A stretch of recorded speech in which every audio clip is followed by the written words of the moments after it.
ওকে, ভালো থাকবেন। আসি, আসসালামু আলাইকুম।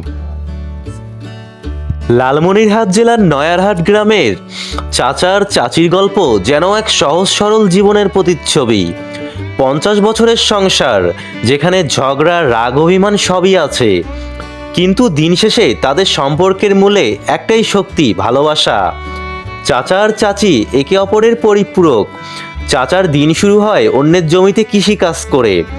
ছোট একটি ভাঙ্গা মাচায় বসে দুপুরের কিছু খেয়ে নেন। চাচি সংসারের টুকিটাকি কাজ সামলান, পুকুর থেকে পানি তুলে আনেন কিংবা হাঁস মুরগির যত্ন নেন। এই কঠিন জীবনের মাঝেও তাদের মুখে যেন এক অদ্ভুত প্রশান্তি লেগে থাকে। তাদের ছেলেমেয়েরা বড় হয়েছে, আলাদা সংসার গড়েছে, কেউ শহরে, কেউ দূরে।